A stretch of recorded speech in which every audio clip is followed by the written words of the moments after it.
मऊ के घोसी उपचुनाव के लिए आज शाम प्रचार का शोर थम जाएगा और इससे पहले आज घोसी में जमकर प्रचार देखने को मिलेगा।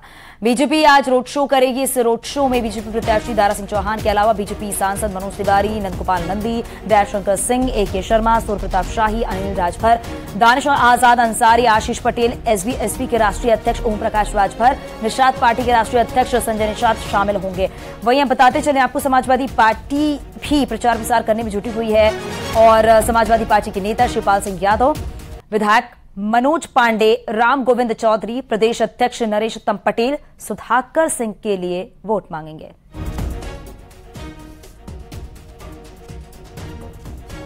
तो बीजेपी और समाजवादी पार्टी ने प्रचार प्रसार में ताकत झोंक रखी है। 52,000 से ज्यादा राजभर मतदाता हैं। घोसी का जाति समीकरण क्या कुछ कहता है वो बता रहे हैं। करीब 46,000 चौहान हैं। घोसी में 4.5 लाख से ज्यादा जो मतदाता हैं उनके लिए टेढ़ी चोटी का जोर लगाया जा रहा है ताकि घोसी उपचुनाव में किसकी जीत होती है, किसकी हार होती है, ये तो आने वाला वक्त बताएगा और घोसी की जनता किसे अपना आशीर्वाद देती है। लेकिन देखा जा रहा है कि बीजेपी और समाजवादी पार्टी की तरफ से प्रचार प्रसार किया जा रहा है और आज घोसी उपचुनाव के लिए प्रचार प्रसार का जो शोर है वो फिलहाल थम जाएगा।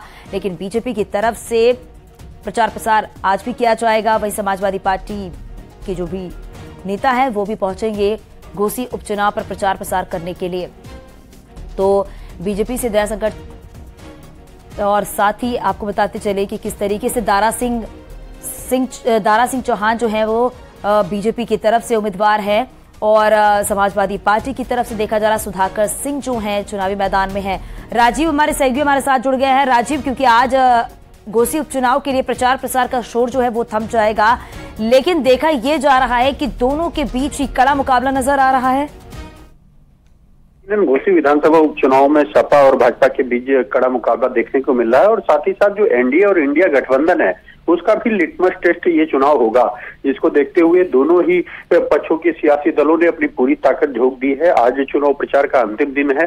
ऐसे में एक और जहां बीजेपी प्रदेश अध्यक्ष भूपेन्द्र चौधरी के नेतृत्व में योगी सरकार के तमाम मंत्री, चाहे वो कैबिनेट मंत्री AK शर्मा हो, अनिल राजभर हो, दयाशंकर सिंह हो, दानिश आजाद हो, ऐसे तमाम मंत्री आज घोसी में रोड शो निकालेंगे और जगह जगह चुनाव प्रचार के अंतिम दिन सभा करेंगे। तो वहीं दूसरी ओर समाजवादी पार्टी के दिग्गज नेता खुद शिवपाल सिंह यादव लगातार घोसी में कैंप कर रहे हैं। उनके साथ राम गोविंद चौधरी, मनोज पांडे जैसे समाजवादी पार्टी के बड़े नेता भी लगातार नुक्कड़ सभाएं कर रहे हैं। आज समाजवादी पार्टी भी अपनी तरफ से पूरी ताकत झोंकेगी कि वो कहीं न कहीं समाजवादी पार्टी के पक्ष में माहौल बनाए, क्योंकि ये चुनाव आने वाले दिनों में इस बात का जाहिर करेगा कि क्या इंडिया और एनडीए गठबंधन सफल होता है या नहीं। वहीं दूसरी ओर ये कोशिश की जा रही है, क्योंकि यहाँ पर अगर जातीय समीकरण की बात करें तो वो फिलहाल भारतीय जनता पार्टी के पक्ष में नजर आ रहे हैं, क्योंकि दारा सिंह चौहान ही पिछली बार समाजवादी पार्टी के विधायक इस सीट से चुने गए थे। ऐसे में उन्होंने बीते दिनों इस्तीफा देने के बाद एक बार फिर बीजेपी से वो चुनाव लड़ रहे हैं। तो कहीं न कहीं समाजवादी पार्टी और बीजेपी ये कोशिश कर रही है कि इस बार एक बार फिर से अपने अपने प्रत्याशियों को जिताया जाए और इसी के चलते आपने देखा कि कल खुद मुख्यमंत्री योगी आदित्यनाथ ने घोसी पहुंचकर समाजवादी पार्टी पर जमकर हमला किया था। तो वहीं बीते दिनों खुद अखिलेश यादव भी पहली बार मैनपुरी में अपनी पत्नी डिंपल यादव के चुनाव प्रचार को छोड़कर बहुत दिलचस्प मुकाबला देखने को मिल रहा है। हालांकि आने वाला वक्त बताएगा कि जनता अपना किसे आशीर्वाद देती है घोसी उपचुनाव सीट पर। और इससे पहले कल सीएम योगी ने घोसी में जनसभा को संबोधित किया। इस दौरान सीएम योगी ने समाजवादी पार्टी पर जमकर हमला भी बोला है। सीएम योगी ने इंडिया गठबंधन को भी निशाने पर लिया है। सीएम योगी ने समाजवादी पार्टी को गुंडों और माफिया का हिमायती करार दिया।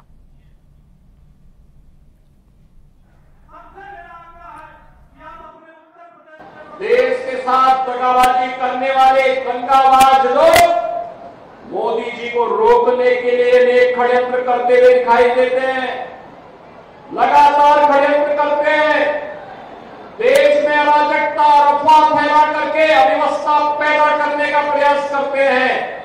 और उन्हीं स्थितियों में भाइयों बहनों, हमें घोसी के इस उपचुनाव में आपके बीच में आना पड़ा है। घोसी का यह उपचुनाव महत्वपूर्ण है। भाइयों बहनों, घोसी के इस उपचुनाव के महत्व को वही समझ पाएगा जिसने 2005 में मऊ के दंगों को नजदीक से महसूस किया होगा। याद करिए, 2005 में तत्कालीन समाजवादी पार्टी के नेतृत्व में सरकार चल रही थी और दंगाबाज और माफिया असला लहराते हुए कहीं यादवों की हत्या कर रहे थे, कहीं दलितों की हत्या कर रहे थे। तब न सपा की सरकार उन माफियाओं का कुछ कर पाई थी और न ही कांग्रेस के मुंह से कोई गोली निकल रही थी। तब गोरखपुर में मैं सांसद था और तब इन दंगाबाजों के खिलाफ लड़ने के लिए मैं ही गोरखपुर से चला था। बागेश्वर उपचुनाव के लिए प्रचार का आज अंतिम दिन है। शाम 5 बजे प्रचार प्रसार का जो शोर है वो थम जाएगा। बीजेपी और कांग्रेस ने ताकत झोंकी है और आज सीएम पुष्कर सिंह धामी करेंगे काफली 11वीं रैली। बागेश्वर में भी सीएम का लोगों से मिलने का भी कार्यक्रम है। वहीं कांग्रेस प्रदेश अध्यक्ष करण महरा भी प्रचार प्रसार करेंगे। बीजेपी की पार्वती दास और कांग्रेस के बसंत कुमार के बीच ये सीधा मुकाबला देखा जा रहा है।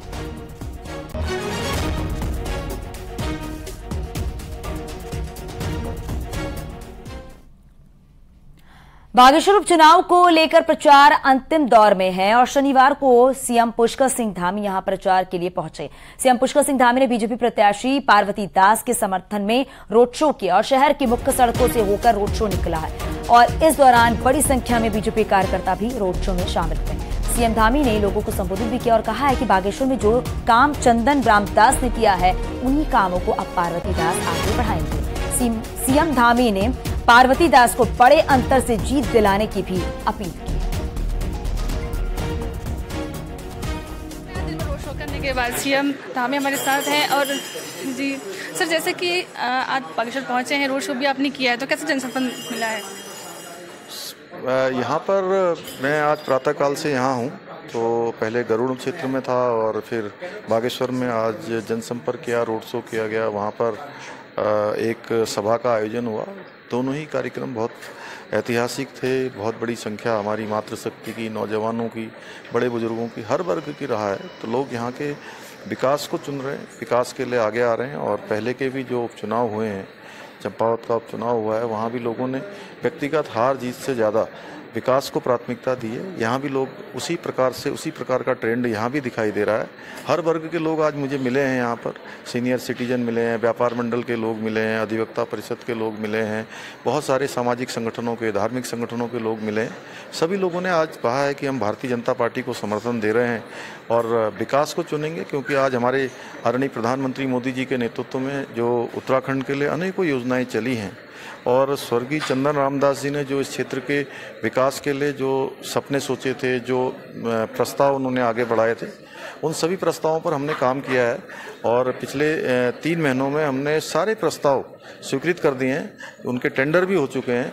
जल्दी ही उन पर काम शुरू होना है। यहाँ बागनाथ जी का मंदिर, इसका सौंदर्यीकरण होना है। मंदिर माला, मानसखंड मंदिर माला मिशन के अंतर्गत बैजनाथ धाम का मंदिर, यहाँ का हमारा सरयू का घाट, यहाँ पर सीवर लाइन प्रस्तावित है, मेडिकल कॉलेज प्रस्तावित है, 100 बेड का अस्पताल यहाँ का स्वीकृत हो गया है, डिग्री कॉलेज के लिए, सड़कों के लिए, यहाँ की पेयजल की जो पंपिंग योजनाएं हैं, अनेकों योजनाएं, उन सभी पर बहुत तेज़ी से काम चल रहा है। इसलिए लोग विकास को चुनेंगे और चूँकि ये चुनाव कोई सामान्य चुनाव नहीं है, ये चुनाव ऐसे समय पर हो रहा है तो इस क्षेत्र के लिए लंबे समय से जो भारतीय जनता पार्टी ने और स्वर्गीय चंदन रामदास जी ने काम किए हैं, उन कामों को भी पूरा करने का ये चुनाव है और लोगों की श्रद्धांजलि भी इस रूप में होगी। इसलिए मैं देख रहा हूँ कि अपार जनसमूह सबका आशीर्वाद देने के लिए आगे आ रहा है। ये थे हमारे साथ सीएम धामी, जिन्होंने बताया कि लगातार जो जनता है उनका प्यार उनको मिल रहा है। दिन भर उन्होंने जो रोड शो किया वो कह रही है कि जो जनता का प्यार है बीजेपी के साथ है। अभी आने वाला वक्त ही बताएगा कि जो उपचुनाव है बागेश्वर से कौन फतह करेगा। सुषमा थापा, न्यूज़ 18 बागेश्वर। गोरखपुर को सीएम योगी ने कल 629 करोड़ की परियोजनाओं की सौगात दी है। सीएम योगी ने कुल 195 विकास परियोजनाओं का लोकार्पण और शिलान्यास किया है। इस दौरान सीएम धामी ने कहा है कि ये नया भारत और नया उत्तर प्रदेश है। आज गोरखपुर की तस्वीर जो है वो बदल रही है। इस दौरान सीएम योगी ने विपक्षी गठबंधन पर भी निशाना साधा है और कहा है कि दगाबाज और दंगेबाज आज एक हो रहे हैं। आप लोगों को हर बैरियर हटाना है और मोदी जी को फिर से पीएम बनाना है। आज गोरखपुर के माननीय जनप्रतिनिधियों के साथ मैं और जल शक्ति मंत्री और विभाग के अधिकारी आपके बीच में यहां पर आए हैं। भाइयों बहनों, हम सब जानते हैं देश दुनिया के अंदर एक नई आभा के साथ चमक रहा है। दुनिया के अंदर भारत के बारे में लोगों की भावनाएं क्यों बदली है, भारत के बारे में जो धारणा क्यों बदली है। आज भारत को लोग सम्मान के साथ देखते हैं, लेकिन उत्तर प्रदेश देश की आबादी का सबसे बड़ा राज्य 2016-17 के पहले पहचान के संकट के दौर से गुजर रहा था। ये पहचान का संकट यहां पर दंगाओं के कारण, भाई भतीजावाद के कारण, परिवारवाद और जातिवाद की राजनीति के कारण, भ्रष्टाचार के कारण, माफियावाद के कारण, इन सब के कारण उत्तर प्रदेश के नौजवानों के सामने, उत्तर प्रदेश के नागरिकों के सामने पहचान का एक गंभीर संकट खड़ा कर दिया था। और आज इसीलिए मैं आपके पास आया हूं आपसे कहने के लिए, ये पहचान का संकट जिन लोगों ने खड़ा किया था उन लोगों के सामने ही आपने पहचान का संकट खड़ा कर दिया है और स्वयं अपनी पहचान को दुनिया के सामने एक नई आभा के साथ प्रस्तुत किया है। और यही नई आभा है जिसमें नए भारत का नया उत्तर प्रदेश है, तो नए उत्तर प्रदेश का नया गोरखपुर भी आपके सामने है।